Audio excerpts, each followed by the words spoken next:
Narration, जो कि काफ़ी इम्पोर्टेंट टॉपिक है ये। और 10th जो बोर्ड क्लासेस है आरबीएससी की, उसमें काफ़ी वैल्यू रखता है।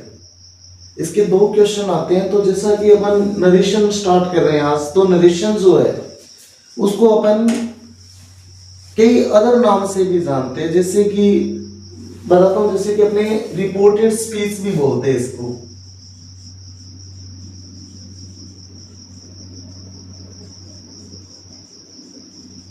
एक तो क्या हो गया नरेशन, इसके बाद में रिपोर्टेड स्पीच, और इसी को अपन क्या है डायरेक्ट इनडायरेक्ट के नाम से भी जानते हैं।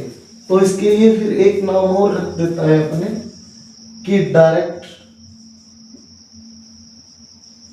इनडायरेक्ट।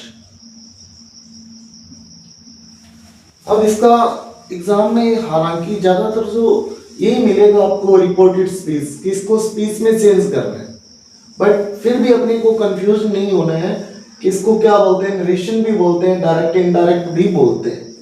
ज्यादातर जो स्टूडेंट्स है वो इसको डायरेक्ट इनडायरेक्ट के नाम से ही जानते हैं। तो इन तीनों में से कोई भी नाम आ जाए, आपको कंफ्यूज नहीं होना है वहां पर। तो फर्स्ट ऑफ ऑल अपन बात करते हैं कि ये जो वर्ड है नरेशन, ये बना कैसे है। तो देखो कैसे बना है ये।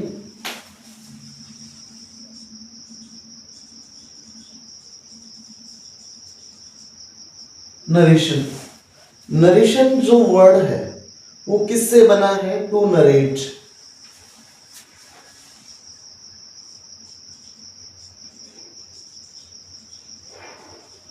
टू नरेट से बना है, जिसका जो मीन होता है वो क्या होता है, टू से।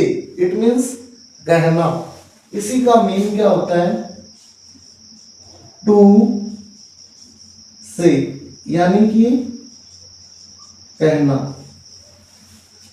तो ये जो नरेशन वर्ड है वो क्या हो गया, उसका मीन क्या हो गया, to narrate. It means to say, यानी कि कहना। तो अब इसको नरेशन को अपन, जैसा कि मैंने ऊपर भी बता चुका हूं आपको ऑलरेडी, कि नरेशन को अपन स्पीच भी बोलते हैं। तो देखो जैसे कि नरेशन है, narration is also called speech, and we can say that speech have two types. यानी इसके कितने टाइप होते हैं, sorry speech has two types, यानी इसके कितने टाइप्स होते हैं, दो टाइप्स होते हैं। देखो जैसे कि एक तो स्पीच के टाइप्स देखो,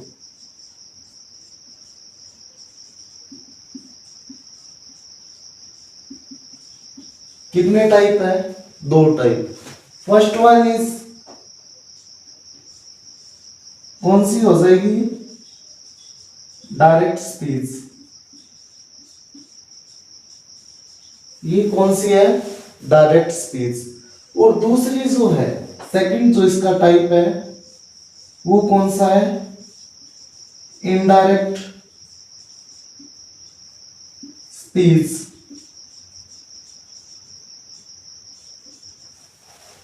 अब फर्स्ट ऑफ ऑल इसके बाद मैं आपको यही बताऊंगा कि इनके बीच में डिफरेंस क्या होता है। It means what is the difference between direct speech and indirect speech. तो बात करते हैं अपने इनके डिफरेंस की बात। तो डायरेक्ट स्पीच जो है, इसमें तो क्या होगा कि जैसे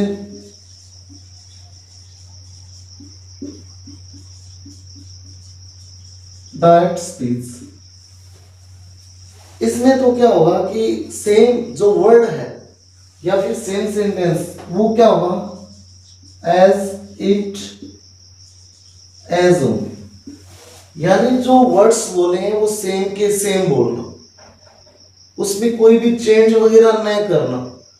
लेकिन दूसरा कौन सा होता है, इनडायरेक्ट स्पीच। दूसरा कौन सा है, इनडायरेक्ट स्पीच है।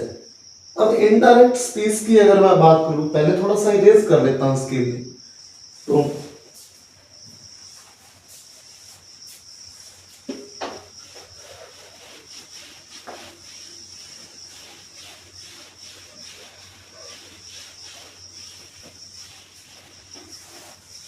अब अपन बात करते हैं कि इनडायरेक्ट स्पीच क्या है। तो इनडायरेक्ट स्पीच की अगर मैं बात करूं तो देखो,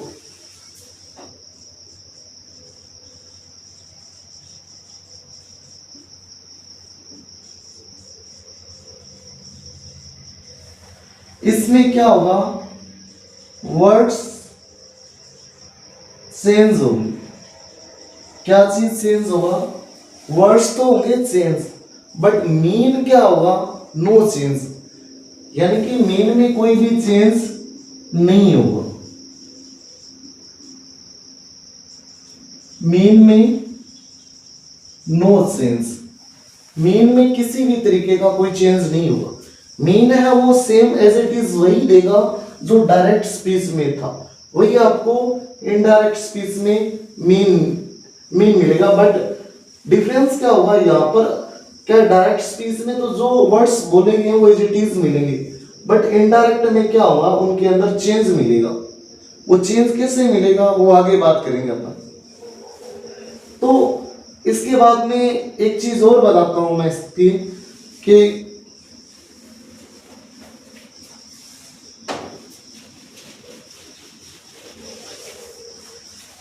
अब जैसे कि ये से होगा, यहां पर फुल स्टॉप भी मिल सकता है आपको, क्वेश्चन मार्क भी मिल सकता है, एक्सक्लेमेटरी साइन भी मिल सकता है, और इसके बाद ये कोमा, इन्वर्टेड कोमा में क्या होगा, क्लोज होगा, ये बंद होगा। अब देखो, ये जो इधर वाला जो पार्ट है, किससे पहले, कोमा इन्वर्टेड कोमा से पहले जो यूज हुआ है, इसको तो अपन क्या बोलेंगे, रिपोर्टिंग क्लोज या फिर स्पीच बोलेंगे इसको। देखो जैसे लिखता हूं मैं, ये तो कौन सा पार्ट है, रिपोर्टिंग क्लोज, या फिर इसी को अपन स्पीच भी बोलते हैं। ये वाला जो पार्ट है, जो कोमा इन्वर्टेड कोमा से पहले यूज हुआ है, वो रिपोर्टिंग क्लोज या फिर क्या होगा, स्पीच हो। लेकिन इधर देखो, ये वाला जो पार्ट है, इसको अपन क्या बोलेंगे, रिपोर्टेड क्लोज, या फिर इसको क्या बोलेंगे, स्पीच। ये वाला तो रिपोर्टिंग होगा, बट ये रिपोर्टेड होगा। ये क्लोज सेम है, स्पीच सेम है वर्ड्स, बट यहां पर ध्यान रखना कि ये रिपोर्टिंग है और ये क्या है, रिपोर्टेड। तो ये दोनों के अंदर डिफरेंस है। और ये किसमें बंद होता है, कोमा इन्वर्टेड कोमा के अंदर ये क्या होता है, इन्वर्टेड कोमा के अंदर ये क्लोज होता है, बंद होता है, ठीक है ना। और यहाँ पर जो साइन मिलते हैं, मान लो फुल स्टॉप है, या फिर एक्सक्लेमेटरी साइन है, या फिर क्वेश्चन मार्क है, तो वो हमेशा ही कोमा, इन्वर्टेड कोमा के अंदर मिलेंगे। वो जैसे नहीं बाहर नोट होंगे, वो बाहर नहीं होंगे। तो देखो इसके बाद अपन इसके अंदर कुछ इंपॉर्टेंट टेबल्स हैं, उन टेबल्स की बात करेंगे अपने। जैसे कि एक तो कौन सी हो गई, टेंस चेंज टेबल, जो सबसे इंपॉर्टेंट टेबल होती है। और एक चीज और है इसके अंदर, एक डिफरेंस भी पता होना चाहिए अपने को कि क्या चीज है, कि एक तो होता है एक्टिव पैसिव, एक होता है नरेशन, जिसको अपन डायरेक्ट इनडायरेक्ट बोलते हैं, रिपोर्टेड स्पीच बोलते हैं। तो एक्टिव पैसिव और डायरेक्ट इनडायरेक्ट के अंदर डिफरेंस क्या है, क्योंकि अपने क्या, मोस्ट ऑफ द स्टूडेंट्स और मोस्ट ऑफ द टीचर्स इसको करते तो जाते हैं, ठीक है, एग्जाम्पल हो गए, लेकिन डिफरेंस क्या होता है इन दोनों टॉपिक के अंदर, वो लगभग को नहीं पता होता। तो अपने को वही सबसे पहले ध्यान देना। तो देखो, जो नरेशन होते हैं या डायरेक्ट इनडायरेक्ट होते हैं, इनमें तो क्या होता है, टेंस चेंज होता है। इनमें क्या होता है, टेंस चेंज होता है। बट जो एक्टिव पैसिव होता है, उसके अंदर टेंस चेंज नहीं होता, उसके अंदर क्या होती है, वर्ब चेंज होती है।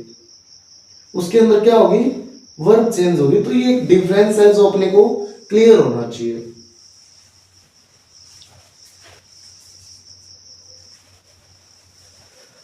हाँ, तो इसके बाद में अपने जो टेंस चेंज है, कि किससे टेंस चेंज हो रहा है और कौन सा टेंस है वो किसके अंदर जा रहा है, तो बात करते हैं उनकी।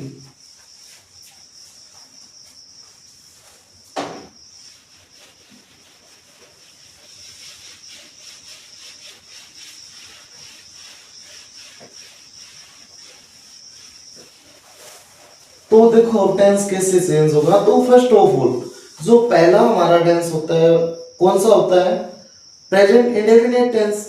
तो इसके अंदर आपको ये ध्यान रखना है कि जितने भी जो टेंस है, जैसे मान लो प्रेजेंट की इंडेफिनिट हो गया, कंटिन्यूअस हो गया, परफेक्ट हो गया और परफेक्ट कंटिन्यूअस हो गया, ये जो भी प्रेजेंट के टेंस है वो डायरेक्ट के डायरेक्ट सेम टेंस होगा, बट वो पास्ट का होगा। यानी पास्ट का किसी जैसे प्रेजेंट इंडेफिनिट टेंस है तो वो किस में चेंज होगा, पास्ट इंडेफिनिट टेंस में। इसी तरीके से प्रेजेंट परफेक्ट है तो किस में चेंज होगा, पास्ट परफेक्ट में। टेंस दोनों जगह सेम है बट प्रेजेंट वाला किस में जा रहा है, पास्ट में जा रहा है। देखो जैसे कैसे कि फर्स्ट कौन सा है, प्रेजेंट इंडेफिनिट। तो ये प्रेजेंट इंडेफिनिट किस में जाएगा, प्रेजेंट की जगह क्या हो जाएगा, पास्ट हो जाएगा। बाकी टेंस इंडेफिनिट ऊपर है तो इंडेफिनिट ही नीचे। इसी तरीके से नेक्स्ट जो टेंस होता है वो कौन सा होगा, प्रेजेंट कंटिन्यूअस। ये किस में चेंज होगा, प्रेजेंट की बजाय क्या हो जाएगा, ये पास्ट, और कंटिन्यूअस क्या है, सेम है। इसके बाद नेक्स्ट जो टेंस है वो कौन सा है, प्रेजेंट परफेक्ट। Present perfect. तो ये प्रेजेंट जो परफेक्ट टेंस है वो किसके अंदर चेंज होगा, वो पास्ट परफेक्ट के अंदर चेंज होगा। तो ये किस में चला जाएगा, पास्ट परफेक्ट में चला जाएगा। इसी तरीके से नेक्स्ट जो कौन सा टेंस है, present perfect continuous. Perfect continuous ये किस में चेंज होगा, पास्ट परफेक्ट कंटिन्यूअस में ये क्या हो जाएगा, चेंज हो जाएगा। तो एक बार दोबारा से देखो इसको, प्रेजेंट इंडेफिनिट किस में चेंज होगा, पास्ट इंडेफिनिट में। टेंस वही बट प्रेजेंट के बजाय क्या हो रहा है, पास्ट। ठीक है, इंडेफिनिट ऊपर तो इंडेफिनिट नीचे। इसी तरीके से प्रेजेंट कंटिन्यूअस है वो किस में चेंज होगा, पास्ट कंटिन्यूअस में। इसी तरीके से प्रेजेंट परफेक्ट है वो किस में चेंज होगा, पास्ट परफेक्ट में। और प्रेजेंट परफेक्ट कंटिन्यूअस है वो किस में चेंज होगा, पास्ट परफेक्ट कंटिन्यूअस में ये चेंज होगा। तो इसके बाद अब जो पास्ट इंडेफिनिट है वो तो किसके अंदर चेंज होगा, ये पास्ट परफेक्ट के अंदर ये चेंज होगा। इसी तरीके से पास्ट कंटिन्यूअस है ये किस में चेंज होगा, पास्ट परफेक्ट कंटिन्यूअस में चेंज होगा।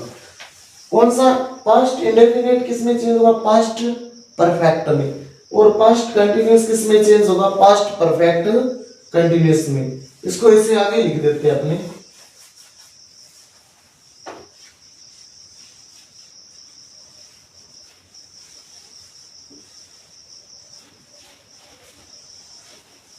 जैसे कि देखो यहां पर पास्ट इंडेफिनिट, पास्ट इंडेफिनिट को किस में चेंज करूंगा मैं, पास्ट परफेक्ट में।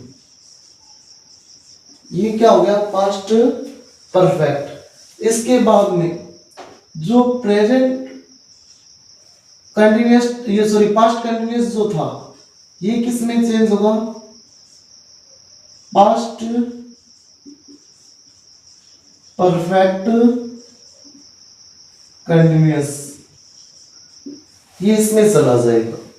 बट ये जो दोनों टेंस है कौन सा, पास्ट परफेक्ट और पास्ट परफेक्ट कंटिन्यूअस, ये दोनों देखो ये दोनों क्या होंगे, नो चेंज। यानी कि इनके अंदर कोई भी चेंज है वो नहीं होगा। एक बार दोबारा देख लो, पास्ट इंडेफिनिट पास्ट परफेक्ट में चेंज होगा। इसी तरीके से पास्ट कंटिन्यूअस है वो पास्ट परफेक्ट कंटिन्यूअस में चेंज होगा। और पास्ट परफेक्ट और पास्ट परफेक्ट कंटिन्यूअस है वो नो चेंज, इन दोनों में कोई भी चेंज नहीं होगा। बस ठीक है, कई बार ये मान लो फॉर एग्जांपल दे ही देते हैं तो इसमें क्या होगा, नाउन जो और प्रोनाउन है वो जरूर चेंज होंगे, बट टेंस में नो चेंज। टेंस में किसी भी तरीके का अदर चेंज नहीं होगा। जैसे अपने कोई दूसरे टेंस में इसको कन्वर्ट कर रहे हैं तो वैसा नहीं होगा कोई भी चीज जब। और इसी तरीके से जो फ्यूचर का जो टेंस होता है ना, इसमें चारों के चारों फ्यूचर टेंस में भी क्या होगा,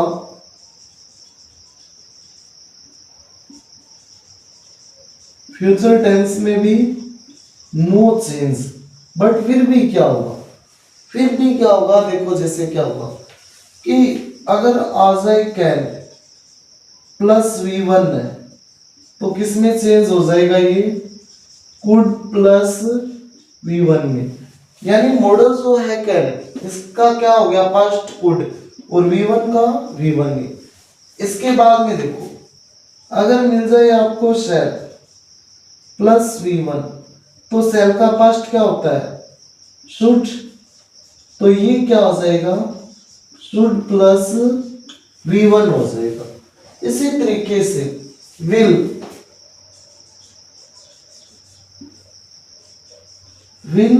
प्लस V1 है तो ये किस में चला जाएगा, विल का पास्ट वुड प्लस V1 में ये क्या हो जाएगा चेंज हो जाएगा। कैन का पास्ट कुड V1 का V1, ऐसे सेल का पास्ट शुड और V1 का V1। इसी तरीके से विल का पास्ट वुड और V1 का V1। इसके बाद में मे प्लस V1 है तो माइट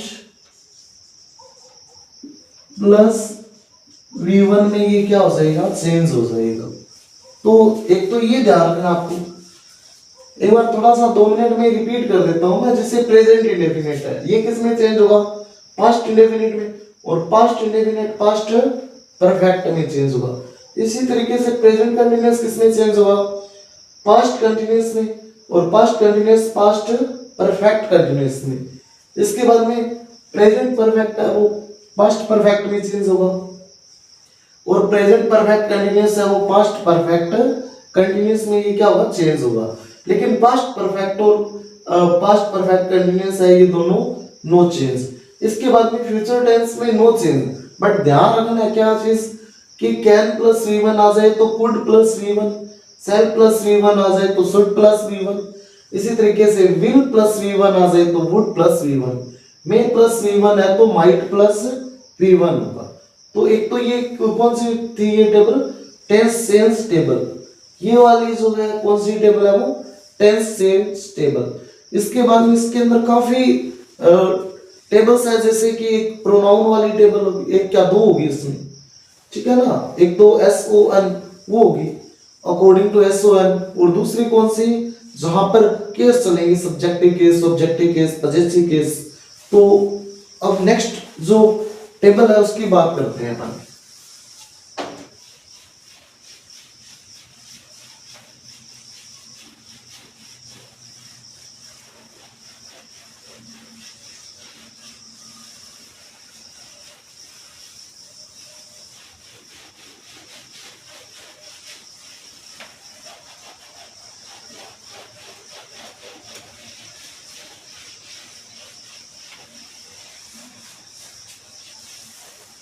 इसके बाद में करते हैं बात प्रोनाउन टेबल की। तो देखो इसके लिए हेडिंग क्या लिखेंगे अपन,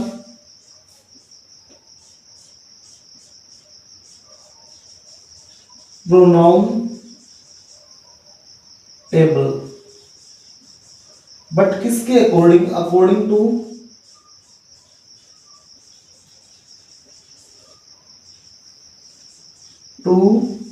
SON, यानी SON के अकॉर्डिंग हम लोग क्या करेंगे प्रोनाउन को चेंज करेंगे। अब देखो जैसे कि क्या होगा कि इसमें क्या होते हैं, जैसे 3 पर्सन होते हैं, एक फर्स्ट पर्सन, दूसरा second person and third person. जैसे देखो एक तो क्या होगा कि फर्स्ट पर्सन, इसके बाद में सेकंड पर्सन, और इसके बाद में कौन सा person third person. First person second person third person. इसके बाद में फर्स्ट पर्सन होता है वो तो कौन होता है स्पीकर, यानी कि बोलने वाला। ये जो सेकंड पर्सन होता है इसको क्या बोलते हैं लिसनर, लिसनर यानी कि सुनने वाला। ये कौन सा होगा? लिसनर यानी कि सुनने वाला। अब देखो फर्स्ट जो पर्सन है ये तो कौन होगा? आई। और दूसरा कौन सा है? वी। आई और वी कौन से है? First person. इसके बाद में सेकंड पर्सन लिसनर यानी कि ये सिर्फ एक ही है, वो कौन सा है? यू है। ये कौन सा है? यू। और जो थर्ड पर्सन है इसमें देखो ही, सी, इट, नेम या फिर दे आ जाए तो ये क्या होंगे? Third person. फर्स्ट पर्सन जो स्पीकर है, सेकंड पर्सन लिसनर, और इसके बाद में फर्स्ट पर्सन है वो कौन कौन से? आई और we. Second person only you एक ही है। और थर्ड पर्सन में क्या कौन कौन से है? ही, सी, इट, नेम या दे वगैरह जो है वो किस में आ जाएंगे? थर्ड पर्सन में। तो अब देखो इसको यूज करेंगे अपने। एक तो क्या होगा? एस, इधर ओ, इधर एन। तो फर्स्ट ऑफ ऑल मैं इसमें ये चीज बताता हूं आपको कि एस ओ एन है क्या ये। तो देखो एस फोर क्या होता है? सब्जेक्ट। और ओ फोर क्या होगा? ऑब्जेक्ट। और एन फोर क्या होगा? No change. एन फोर क्या होगा? No change. तो इधर देखो S four subject, O four object and N four no change. तो देखो सब्जेक्ट जो फर्स्ट पर्सन होगा वो किसके अकॉर्डिंग चेंज होगा? सब्जेक्ट के अकॉर्डिंग। इसके बाद में जो सेकंड पर्सन होगा वो किसके अकॉर्डिंग चेंज होगा? वो ऑब्जेक्ट के अकॉर्डिंग। और थर्ड पर्सन में नो चेंज यानी कोई चेंज नहीं हुआ, वो जैसा है जिस केस में है उसी केस में वो सेम नोट डाउन कर दोगे आप। तो ये क्या थी? प्रोनाउन चेंज, प्रोनाउन टेबल थी। और वो किसके according? According to S O N, S O N के अकॉर्डिंग थी। एक और आती है प्रोनाउन टेबल जो कि केस वगैरह बताते हैं जिसके अंदर, तो वो करते हैं नेक्स्ट टाइम।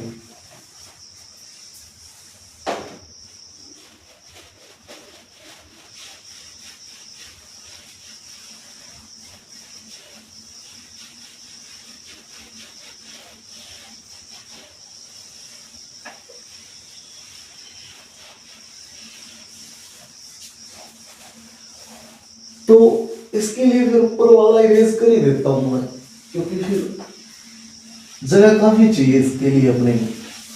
तो अपने देखो कि प्रोनाउन टेबल, और प्रोनाउन टेबल जो है वो सेकंड वाली टेबल है, वो पिछले वाली जो थी वो फर्स्ट टेबल थी, और ये कौन सी है? Second table. तो आप चाहो तो आप यहाँ पर नोट डाउन कर सकते हो सेकंड टेबल, या फिर ऐसे भी लिख सकते हो कि प्रोनाउन टेबल, ऐसे भी लिख सकते हो आप। तो इसके अंदर देखो वो कितने केस होते हैं? 5 केस होते हैं इसके अंदर। 5 केस कौन कौन से? जैसे कि फर्स्ट केस कौन सा होगा? Subjective case. First case subjective case. Second case possessive case.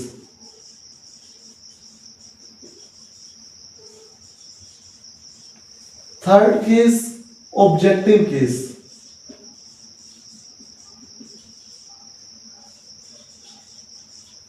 Fourth case progressive.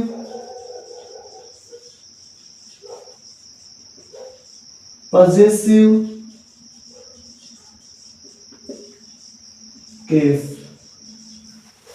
इसके बाद में जो फिफ्थ जो केस होगा वो कौन सा होगा? रिफ्लेक्सिव केस, या फिर उसी को एक दूसरे नाम से और बोलते हैं, और वो कौन सा होता है? एम्फैटिक केस। तो देखो ये कौन सा होगा? रिफ्लेक्सिव या फिर एम्फैटिक केस। कितने केस हुए? रिफ्लेक्सिव या फिर एम्फैटिक केस हो।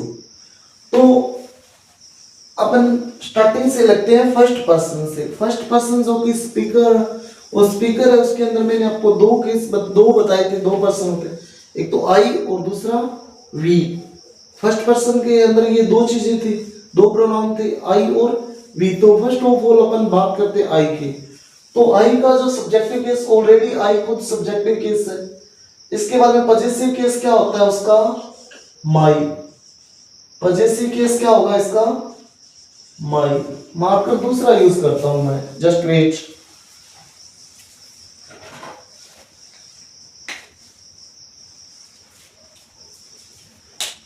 हाँ तो देखो पजेसिव केस कौन सा होगा, माई। ये क्या है, आई।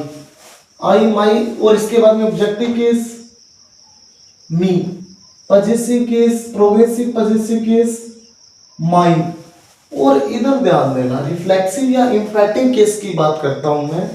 तो इसके अंदर देखो आप, इसके अंदर क्या होगा, अगर हमारा जो प्रोनाउन सिंगुलर है, अगर प्रोनाउन सिंगुलर है तो लास्ट में क्या लगेगा, सेल्फ।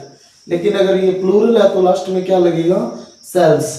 देखो जैसे कैसे इधर लिखता हूं मैं कि सिंगुलर प्रोनाउन है तब तो लास्ट में सेल्फ। लेकिन अगर प्रोनाउन क्या है, प्लूरल है तो लास्ट में क्या लगेगा, सेल्स लगेगा। सिंगुलर प्रोनाउन सेल्फ लगेगा लास्ट में, और प्लूरल प्रोनाउन है तो सेल्स लगेगा लास्ट में। तो सिंगुलर प्रोनाउन सेल्फ और प्लूरल होगा तो सेल्स। तो आई नॉर्मल सी बात है, सिंगुलर होता है, और सिंगुलर होता है तो यहां पर क्या लगेगा, आई my me mine my self. ये क्या हो जाएगा, माई सेल्फ हो जाएगा। इसके बाद में आई के बाद फर्स्ट पर्सन एक और था, जो कौन सा था, वी था। तो वी देखो, वी का, वी ऑलरेडी सब्जेक्टिव केस है। इसके बाद में वी और ऑब्जेक्टिव केस क्या होता है, us. Progressive possessive case us, ours. And ये कौन सा, और वी क्या है, सिंगुलर है या फिर प्लूरल। तो नॉर्मल सी बात है कि प्लूरल है। प्लूरल है तो अपने साथ क्या लेगा, सेल्स लेगा। क्या यूज होगा इसके साथ, सेल्स। तो देखो जैसे ये क्या हो जाएगा, वी आर आवर सेल्स। तो ये होगा। अब इसके बाद में बात करते हैं यू की। अब यू जो है ऑलरेडी ये कौन सा केस है, सब्जेक्टिव केस। तो देखो इधर यू, इधर पजेसिव केस क्या हो जाएगा, योर। यहां पर ऑब्जेक्टिव केस यू, और यहां पर क्या आएगा, योर्स। अब योर्स आएगा, तो योर्स आएगा ना, तो इसके बाद में क्या आएगा, योर सेल्फ आएगा या योर सेल्स आएगा। अब इसमें भी कंफ्यूजन होती है कईयों की। क्या कंफ्यूजन होती है कि मैंने जैसा कि टेंस वाले अगर किसी बच्चे ने क्लास अटेंड की हो तो उसमें मैंने क्या बताया था, ये बताया था कि यूज होता है वो सिंगुलर भी होता है और प्लूरल भी होता है। कभी ये किसी सिंगुलर पर्सन के लिए यूज होता है तो कभी प्लूरल के लिए भी यूज होता है। एग्जाम्पल बताया था ना मैंने टेंस के अंदर कि यू आर ए स्टूडेंट और यू आर स्टूडेंट्स। पिछली वीडियो में मैंने बताया है, टेंस वाली वीडियो में। तो देखो कि यू जो है वो सिंगुलर भी है और प्लूरल भी है। इसी वजह से इसके दोनों केस बनेंगे, कौन सा, सेल्फ वाला भी और कौन सा, सेल्फ्स वाला भी। तो देखो जैसे कैसे बनेंगे कि ये क्या होगा, योर सेल्फ, ये भी सही है, और योर सेल्स। तो इसी वजह से इसके क्या है, इंफेटिव या फिर रिफ्लेक्सिव जो केस है वो दो बनेंगे, योर सेल्फ और योर सेल्स। इसके बाद में यू हो गया। अब बात करते हैं अपने थर्ड पर्सन की, जिसमें कौन कौन से आते हैं, ही, सी, इट या फिर क्या आ जाएगा, दे। देखो जैसे ही की बात करते हैं अपनी, ही, इसके बाद में हिज, ऑब्जेक्टिव केस हिम, फिर वापिस हिज, फिर क्या आ जाएगा, सिंगुलर है तो ये क्या आ जाएगा, हिमसेल्फ आ जाएगा। देखो ये ही, हिज, हिम, हिज, हिमसेल्फ। अब एक चीज ध्यान देना, यहाँ पर थोड़ा सा मैं आपको बताना भूल गया था कि ये भी यू है और इधर भी यू है, तो पता कैसे चलता है कि सब्जेक्टिव केस कौन सा है और ऑब्जेक्टिव केस कौन सा है? क्योंकि वहां पर फिर चेंज करेंगे ना अपने नरेशन के अंदर, डायरेक्ट से इनडायरेक्ट बनाएंगे तो चेंज करेंगे। अगर सब्जेक्टिव केस है तो अपने वहां पर सब्जेक्टिव केस लेना पड़ेगा, ऑब्जेक्टिव केस है तो ऑब्जेक्टिव केस। तो यू तो दोनों जगह सेम है, सब्जेक्टिव केस भी सेम है और ऑब्जेक्टिव केस भी सेम है, तो पता कैसे चलेगा? तो पता इससे चलेगा कि यू अगर वर्ब से पहले है, यू किससे पहले है? अगर वर्ब से पहले है यू, तो कौन सा केस है? वो सब्जेक्टिव केस है। लेकिन अगर यू है वर्ब के बाद, यू किसके बाद है? वर्ब के बाद है, तो केस कौन सा होगा फिर वहां पर? कौन सा केस होगा? Objective case. लिख के एक बार बता देता हूं आपको, इधर यहां लिख देता हूं कि मान लो यू यहां पर है, इधर वर्ब है, तो ये तो कौन सा होगा? Subjective case. लेकिन अगर इधर यू आया वर्ब के जस्ट बाद आया तो ये कौन सा होगा? ऑब्जेक्टिव केस होगा। नोट डाउन कर लेना इसको एक कोने पे। इसी के बाद में देखो नेक्स्ट ही, इसके बाद में she, her,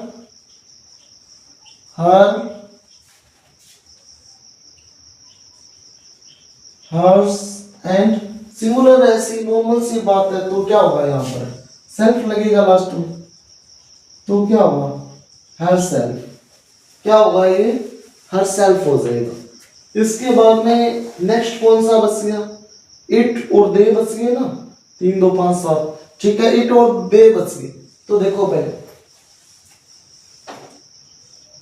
it, it's, it, it's and it singular है तो क्या लगेगा? It self. तो ये क्या हो गया? इट सेल्फ हो गया। इसके बाद में बस कौन सा गया? अभी दे बच गया। तो दे की बात करते हैं अपन। तो दे में देखो, they, their, them, theirs and themselves। themself नहीं होगा, themselves होगा, क्योंकि दे जो है वो प्लूरल, दे जो है वो क्या है? प्लूरल है, जिसकी वजह से यहाँ पर themselves होगा। क्लियर हो गया? तो एक बार थोड़ा सा दोबारा देखो इस टेबल को कि subjective case, case pronoun table है, subjective case, possessive case, objective case, progressive, possessive case. इसके बाद में रिफ्लेक्सिव, जिसका दूसरा नाम मैंने क्या बताया आपको? इम्फैटिव या इम्फैटिक केस, ये बताया। तो इसके अंदर मैंने सबसे पहले क्या बताया आपको कि सिंगुलर केस होगा रिफ्लेक्सिव केस में, तो वहां पर सेल्फ लगेगा। अगर प्लूरल केस है तो क्या लगेगा? सेल्फ लगेगा। तो इसके अंदर देखो आप, पहले तो जो ये तीनों है स्टार्टिंग वाले, इसमें सेल्फ यूज करके कौन सा केस बनाया है? ये रिफ्लेक्सिव केस बनाया है। माई है तो माई सेल्फ, और है तो आवर सेल्फ, इसके बाद में यू है तो योर है तो योर सेल्फ या फिर योर सेल्फ, इनका यूज किया है। किसका? पजेसिव केस का यूज किया है। लेकिन आगे वाला कौन सा है? हिमसेल्फ, हरसेल्फ, इटसेल्फ और देमसेल्फ, ये किसका केस, किस केस का यूज किया है? इसके अंदर ऑब्जेक्टिव केस, इसके अंदर कौन सा? ऑब्जेक्टिव केस, और इसके अंदर भी ऑब्जेक्टिव और इसके अंदर भी ऑब्जेक्टिव। बाकी जो आगे वाले है ना, ऑब्जेक्टिव केस का यूज करके ये इधर वाले क्या है? बनाएंगे। तो पहले जो 3 केस है, फर्स्ट पर्सन और सेकंड पर्सन, उनको तो किससे बनाया है? किससे बनाया है? पजेसिव केस से। यूज किसका किया है? ये चीजों का, इन चीजों का यूज करके। लेकिन आगे जो कौन से है? थर्ड पर्सन है ना, थर्ड पर्सन को किससे बनाया है? ऑब्जेक्टिव केस से बनाया है। तीनों केस रिफ्लेक्सिव जो केस है। तो एक बार रिपीट कर देते हैं अपने, ताकि इजीली आपको याद हो जाए। तो देखो आई, आई का क्या? My, me, mine, myself. I, me, mine, mine, mine, myself. I, my, me, mine, myself. इसके बाद we, we, our, us, ours, ourselves. Ourself क्यों? आवर सेल्स क्यों लगा? क्योंकि वी जो है वो क्या है? कौन सा केस है? कौन सा क्या चीज है? सिंगुलर है या प्लूरल? तो ये प्लूरल है, जिसकी वजह से यहाँ पर सेल्स यूज हुआ है। इसके बाद में देखो नेक्स्ट यू वाला मैंने आपको बताया था और टेंस में भी मैं ऑलरेडी आपको बता चुका हूं और फिर भी एक बार और रिपीट कर देता हूं मैं कि जो यू है वो क्या है, सिंगुलर भी है और प्लूरल भी है। सिंगुलर के लिए भी यू यूज होता है और प्लूरल के लिए भी यू यूज होता है। तो देखो जैसे यू योर्स एंड योरसेल्फ और योरसेल्फ दोनों केस बनेंगे क्योंकि ये सिंगुलर के लिए भी यूज होता है और प्लूरल के लिए भी यूज होता है। इसके बाद में ही, हिज, हिम, हिज और हिमसेल्फ हो गया। इसके बाद में she, her, her, hers and herself हो गया। इसके बाद में it, its, its and itself होगा। इसके बाद में they, their, them, theirs and themselves हो गया। तो ये पूरी की पूरी क्या थी, प्रोनाउन टेबल थी। अब इसके अंदर मेन जो टेबल है वो वही है कि जिसमें क्या चेंज होता है, दिस दैट में चेंज होता है। इसके बाद में क्या है कि जैसे टुडे दैट डे में चेंज हो जाएगा, टुमारो है वो नेक्स्ट डे में चेंज हो जाएगा, यस्टरडे है वो प्रीवियस डे में चेंज हो जाएगा, अगो है वो बिफोर में चेंज हो जाएगा। इसी तरीके से तो उसके अंदर अपने क्या देखते हैं कि जो ज्यादातर जो टीचर्स है वो यही बताते हैं आपको कि दिस होता है वो हमेशा ही किस में चेंज होता है, दैट में, यही बताते हैं। लेकिन नहीं होता।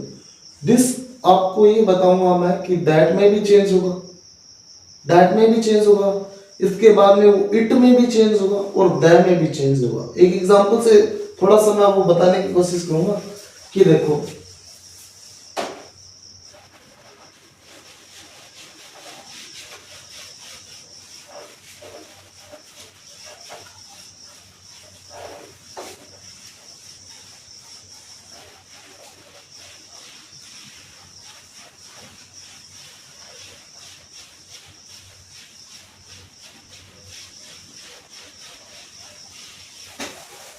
जैसे एग्जांपल है ना, जरा फिर आगे नेक्स्ट वीडियो में वो आपको मैं पूरे टेबल लिखाऊंगा और उसकी एग्जांपल्स भी करवाऊंगा टेंस के अकॉर्डिंग। तो देखो एक बार इसमें कि जैसे मैं बोल दूं कि he said to me,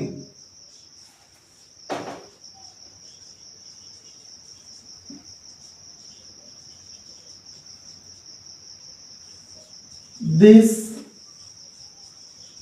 car is very beautiful. यही था कि this car is very beautiful. तो जैसा कि ही है वो ही में रहेगा, सेड टू किस में चेंज हो जाएगा, अफर्मेटिव है तो टोल्ड में। वो आगे बताऊंगा मैं नेक्स्ट वीडियो में आपको कि वो टेबल भी बनवा दूंगा। सेड टू टोल्ड में चेंज होगा, फिर कहां पर आस्क्ड में यूज होगा, कहां पर एक्सक्लेम्ड विद सरप्राइज में यूज होगा, कहां पर एक्सक्लेम्ड विद जॉय में चेंज होगा, तो वो भी बताऊंगा मैं आपको। तो देखो अभी फिलहाल अफर्मेटिव है तो इतना मानना है, अफर्मेटिव जब होगा तो ये किस में चेंज होगा, सेड टू टोल्ड में चेंज होगा। इसके बाद में मी है तो मी। अब करते क्या है, जब अफर्मेटिव सेंटेंस है तो यहाँ नॉर्मल सी बात है, कोमा इन्वर्टेड कोमा जब रिमूव होगी तो ये क्या है, जब रिमूव होगी तो ये किस में चेंज होगा, ये दैट में चेंज होगा, यानी दैट लग जाएगा, ये रिमूव होगा।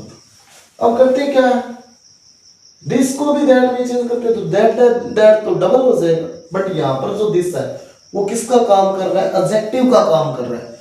और एडजेक्टिव में ये कौन सा एडजेक्टिव है, डेमोन्स्ट्रेटिव एडजेक्टिव है।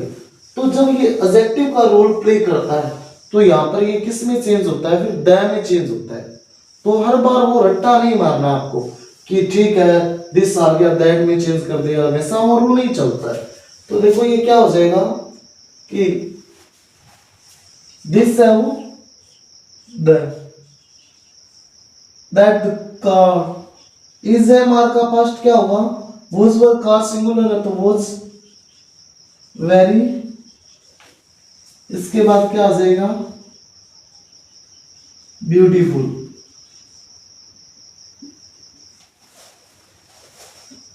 कोमा इन्वर्टेड कोमा नहीं होगी, रिमूव होगी इसमें से, ठीक है ना।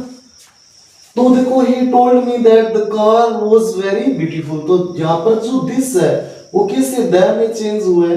तो ये भी आपको आई होप क्लियर हो गया होगा, बाकी नहीं हुआ है तो कोई बात नहीं, आपको नेक्स्ट वीडियो में ये क्लियर हो जाएगा। आई होप आपको ये वीडियो अच्छा लगा होगा, और अच्छा लगा है तो इसे क्या शेयर एंड सब्सक्राइब करना ना भूलें। ओके।